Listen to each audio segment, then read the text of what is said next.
Hello and welcome to the AiCR Exchange. I'm Joe Furlong and I have with me today an old colleague of mine by the name of Dean Hurley. He runs MyAx Whole Loan Group, which handles residential, commercial, consumer whole loans and structures and risk retention, a lot. And today we're going to have a great conversation about what he does, how he feels the market's going to go, and all of the things. So, Dean, thank you for joining me today. Glad to be here, Joe. Awesome. So let's start off the conversation. Let's talk about your ultimately your valuation approach at a high level. What do you do? How does it work? Can you just give me a great overview on what you do with, just say, hold ons for right now? Okay. The process has two distinct levels. The highest level is what I would call the SOC 1 level. We have a series of steps that we follow for every valuation. And the process looks like this. We have a client, we receive a data tape. We send a SOC 1 email acknowledging that we received the data tape. We take that data tape, we load it into our ETL software, Data Raptor, for data review and normalization, error checking. We send an email to the client along with reports called source and strat reports and data exception reports. If the client responds affirmatively and confirms our totals, he saved us a world of trouble. We won't have run evaluation on the wrong data tape inadvertently, and we have basic buy-in that what's been provided is accurate. Now we go ahead and we load that information into our Vision software. Vision is the cash flow generating software, and we run a valuation, we tune it, and at that point, it now goes from the analyst who runs it to a supervisor, or in some cases, that person may be me. We review the valuation, make certain it makes sense. Sure. So, Dean, clearly your process is quite robust, validating and making sure it's all right. Clearly, the data is a big, big part of the process. And I always thought that some of our clients historically kind of overlook the need of good quality data. I mean, I'm assuming a big part of your process is trying to make sure that the data that you're using in your process is clean and as accurate as possible. Is that a fair statement? Very fair. It's one of our biggest headaches, particularly some of our largest clients. And when you're talking about wholesale lenders, and that might be a bank or an investment bank or a quasi-government entity that takes loans in pledge and makes loans to the people that originated the loans, those people often get very messy data, and they don't necessarily get the same formats from all their clients. We receive the data, and we spend a lot of time doing data scrubbing and cleanup and normalization to do the very best we can to make certain that the data is accurate, correct, and properly normalized. That's great. I mean, and I'm assuming during that during that process, you make your assumptions, you apply it, because clearly it's almost the old adage, garbage in, garbage out. And so does that actually, once you go through that process, you apply the appropriate assumptions you need, and it goes into your cash flow forecast? Can you tell us a little bit, yes, in essence, about how that part of the equation works? Well, it sounds like you asked two questions. So the first question is, when we send source and strat reports, we also send data exception reports, and we may send them an email or ask to do a call and say, look, we have to make some assumptions here. You do not have accurate data, or we have concerns about the data, or there's missing data. And we tell them, here's what we are missing. Here's what we can assume. Do you have a different idea about this? We don't get to the step where they confirm if they're not telling us what to do about erroneous data. So that's the first question. The second question seemed to be, well, what happens once you've made all the assumptions? The analyst is going to go into Data Raptor, make certain that the project has the necessary assumptions. Data Raptor feeds the database that Vision picks up to run cash flows. Vision is a cash flow forecasting tool that takes as inputs assumptions about voluntary prepayments, defaults, severities, recovery timing, yields, primarily those assumptions. And Vision does have some proprietary tools that allow us to estimate those things with great accuracy, particularly in the residential area where we have the conditional response model. We call it CORE for short, CORE. And that model is based on very large databases that were run through our borrower analytics team. They used logistic regression techniques to create vector payment cash flow, generally the widest accepted valuation technique. So again, at a high level, that's where we're coming out. That's how Vision looks. So I assume within your cash flow projections, you have all these different elements of the cash flow to come up with which was a net cash flow, which includes loss and prepayments and defaults and the timing of those loss recoveries and all those things to be able to drive the ultimate net cash flow, right? That is absolutely correct. And that net cash flow is then discounted. We use bond equivalent yields because we're typically valuing using spreads over treasuries or spreads over swaps or spreads over TBAs to benchmark and value each individual loan. We go through that process at the loan level, generating cash flows for each loan and applying a yield to each cash flow. That yield is converted from bond equivalent to a mortgage equivalent yield, and we produce a discounted cash flow number. That's the price. So let's talk about what's called a clean price. Let's talk about the yields and the spreads. Obviously, you hear in the news quite a bit about various spreads and different yields, whether it be the 3-month and the 10-year, and there's a lot in the news about that. I mean, so how do you go about determining the spreads in what you use by the product type? How's that process look? Well, we have several steps or legs in that process. The first leg is that we have a rate model in our system that gives us daily interest rates for swaps, for treasuries, for TBAs, for SONIA if you're doing something in London, or for European Union numbers. You can see gilts in the system. We calculate the average life, which is a standard practice in the banking and investment banking worlds. And that average life is then used to interpolate what the appropriate benchmark, be it a treasury or a swap or whatever. Then we use information that we have from a variety of external sources to determine spreads. We have spreads on new originations that are coming from rate sheets. We have the surveys on commercial from Cushman and Wakefield. We see product coming out of a number of clients. We are actively engaged in valuing product for a number of insurance company-owned hedge funds, and these funds need investor letters basically saying that we agree that the prices that were paid when these packages were bought from originators are at market levels. To do that, we have to have access to information from them about their assumptions, and those assumptions include cumulative defaults, the loss severity, the average life, the voluntary prepayment level, and the yield.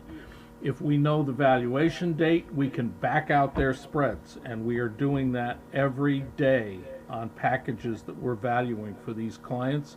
So now we have triangulation. We have information from rate sheets. We have information from clients. We have information from third-party sources like Cushman and Wakefield. We compare that information to see how accurate it is to determine our spreads. For other types of products, we also have return on equity based models that will allow us to determine the spread over the benchmark. So there are multiple ways that we can arrive at the yields that are used. And believe me, the same question on their side, what's the value of this? Is MIAC accurate? So let's talk about that. We're going to get into that right now. So before I go into the actual valuations and the drivers of those valuations, obviously over the last year or 18 months, rates have been dropping. Obviously, if you use residential mortgage rates as an example, a year ago they're in their sevens and now they're in the low sixes.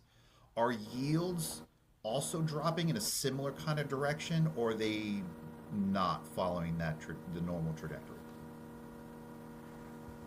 We have seen rates have not always gone down. In some cases, they've gone up. We've seen the yield curve steepening from an inverted yield curve to a normally shaped yield curve to a steeper yield curve. So what's happening is for some product, like residential mortgages at longer rates, longer terms, you look at 30-year residential mortgages, the mortgage rates have actually gone up as the yield curve is steepened, even as short rates have gone down as the Fed has reduced their target Fed funds rates. So we also are seeing a decrease in spreads, and as things catch up, you're generally seeing a downward trend in rates, but not always. And that's what it looks like high level since last summer. Got it. So I know that the attributes associated with the specific loans or the pool of loans that you're valuing drives the ultimate determination of its value, the losses, and that sort of thing. Mm-hmm. Can you talk about the few items or attributes that really are the main contributing elements of how that loan is valued or the losses associated with it? In residential mortgage land, it's going to be the loan size, the loan term, whether it's an IO or a partial amortizer, whether it's fixed or floating. Then you look at key credit metrics like FICO score, loan to value or combined loan to value if it's a second, debt to income ratio. When you move over into the commercial space, the most common metric is the debt service coverage ratio, which is basically DTI flipped on its head. It's looking at the total amount of expenses and the debt payment versus the available income. So those are the key drivers. They're not the only drivers. Some residential mortgage product varies based upon the documentation type, the occupancy code, whether or not it's a foreign borrower. I think that's a pretty good list for a quick discussion. That's great. So trying to be is keeping all things equal. Have you seen the average valuation for, let's take residential home homes as an example, everything remaining equal, has that price been pretty stable over the last year or two? Is it going up? Is it going down? Do you have any insight that you can give on how things are looking? There's been, on new originations particularly, there has been upward pressure in the non-QM space. That market is hot right now. Very much the same for closed-end seconds. There's a lot of demand for that product. New originations are bid competitively, and we have seen decreasing spreads, and in general that means a higher price. Now, there is a point at which buyers won't pay more for different product, and they don't officially cap. We've had that discussion with several of our clients. Do you cap prices? They say, well, we've talked about that, but we're not actually doing it. And by the way, Dean, we don't see this product generally go much beyond 104. We're not really seeing 105 prices on this, but then for other products, we're seeing 106 prices. on some on closed-end seconds. We're seeing these prices. They're basically saying what amount of the yield or the coupon on that product they expect to get. They look at you and say, if your price is beyond what they consider reasonable, Dean, you're not factoring in enough prepayments, or you're not factoring in enough defaults, because that loan is either going to prepay or default before you can earn back that premium. So that's what the market looks like, and we've seen those numbers slip upward over the last 3 to 4 years, from levels in the 103 and 104 range to levels in the 106 range in terms of where people simply won't pay anymore. That's pretty significant. A 103 to a 106 is a heck of a rise, wouldn't you say? Yes, it's a hot market. There's absolutely no question about it. The demand for product exceeds supply, and prices are elevated. Now, when the yield curve shifted, we saw certain packages that have been trading in the low 104s or high 103s suddenly drop back into the 102s, the mid 102s. So you do see variance in this over time as the market shifts, as the yield curve shifts, but the general trend has been towards higher prices and higher effective premiums that buyers are willing to pay to obtain product. So that you entered it exactly where I wanted to go. So clearly people think modeling is all science, it's all math. It really isn't. There's a combination of art and science, because you have to be able to factor in qualitative demand. If you mark the model, which of case sometimes you do it, but that may not represent the true market value. Am I saying that correctly, Dean? Can you help us understand? That's a good way to say it. When I first started out in this business back in like 1988, I got a lot of pressure. Dean, we're not winning portfolios. Why aren't we winning portfolios? And I would look at them and I'd say, well, I've got the servicing assumption from our servicing shop. I've got our borrowing costs from our treasury department. I've got default and prepayment and severity assumptions from our loan team, our originators. What am I doing wrong? And they said, we're losing portfolios. We're not getting anything. I reduced the prepayment speed. Price went up.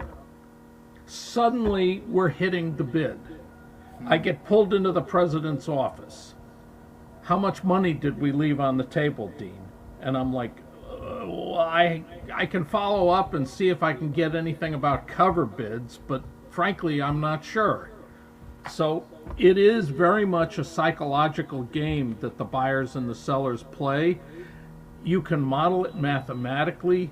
That doesn't mean you're going to get the market price. Understood. And that's a point that I make with my bosses when they tell me how objective truth comes out of our core models.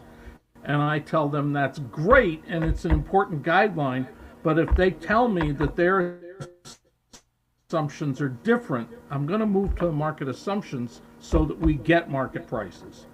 All that makes perfect sense. And obviously we're here to transact business. Our clients are here to transact business. If our models are not reflecting the market pricing, we need to make the assumptions to be able to do business. I mean, that's just the way it is. Now, I know some of our clients may not be asking you to do valuation work for a transaction, rather something to mark on their books, or whether it be losses or whatever the case may be. And let's kind of focus on one particular area that every year you hear a lot in the news is stress testing. Yep. Tell us about what stress testing is and how does it differ from the normal process that you do? Stress testing is a process where you run macro factor scenarios through the models. All of our models will take macro factors, whether they're core models or commercial models or consumer models. The models will take unemployment, HPI, inflation, GDP, and produce output from the credit models and the yield models that allow us to determine what the value of the portfolio will be under various scenarios. We can take the credit scenarios coming out of the OCC and the Fed, which are the official, what would be called DFAST scenarios. And we can get a vector out of core that moves and down, increasing in the scenario.